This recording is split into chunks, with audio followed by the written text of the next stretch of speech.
নিজের হায়াতকে মাস, সপ্তাহ, দিন দিয়ে ভাগ করেন। এস্টিমেট করে নেন যে যদি আপনি 60 বছর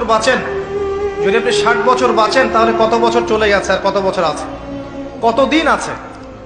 এই দিনগুলো কিভাবে কাটালে আপনি সেই কাঙ্ক্ষিত লক্ষ্যে পৌঁছাতে পারবেন, এটা হিসাব করেন, নিজেকে চিন্তা করেন।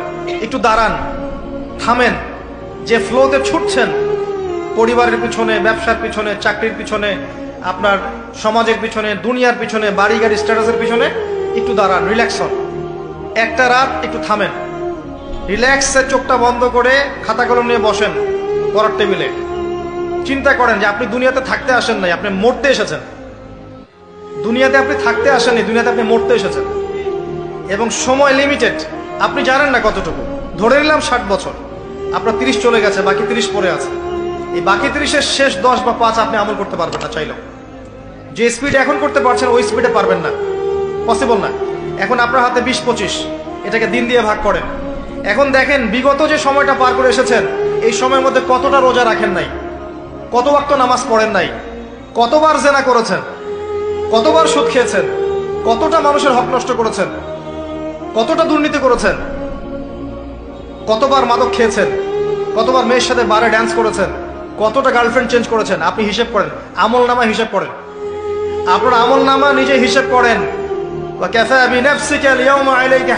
দিন আসার আগেই হিসেব করে ফেলেন। আল্লাহ পাক কিয়ামতের মাঠে উঠানোর পরে আমল নামা ছুড়ে দিয়ে বলবেন, ইকরা কিতাবাক, পড়ো তোমার বই। আজকে তুমি তোমার হিসাব নেওয়ার জন্য যথেষ্ট। সময়, এই সময়টুকু মূল্যায়ন করেন। এখন আপনি যদি ডেডিকেটেড হয়ে যান, না আমি যা করেছি করেছি, আগের পাপগুলো থেকে তওবা করব, যার যার হক তাকে তাকে ফিরিয়ে দিব। কাউকে যদি গালি দিয়ে থাকে গিয়ে বলবো, ভাই আপনাকে গালি দিয়েছিলাম, আমাকে মাফ করে দেন।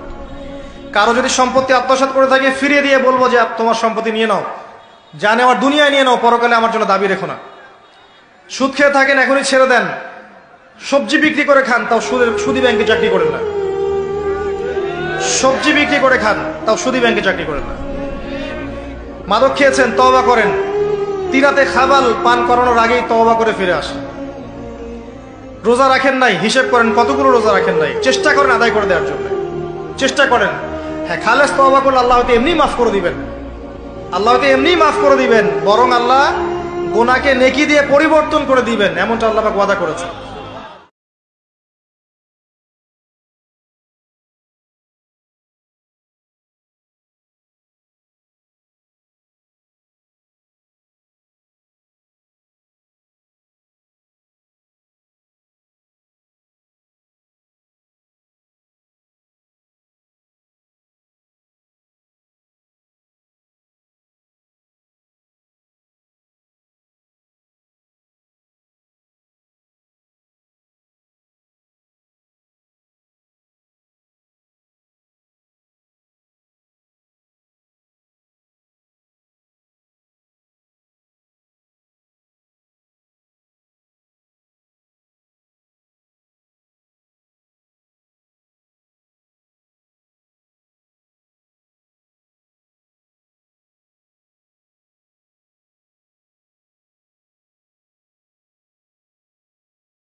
চাপা অন্ধকার আর অন্ধকার, এই অন্ধকার যেন শেষ হতে চায় না, শুধুই অন্ধকার, ঠিক কিনা? এজন্য আমাদের চলে যেতে হবে। দাদা গেল, চাচা গেল, মামা গেল, আমাদেরকেও যেতে হবে, জোরে কোন ঠিক কিনা?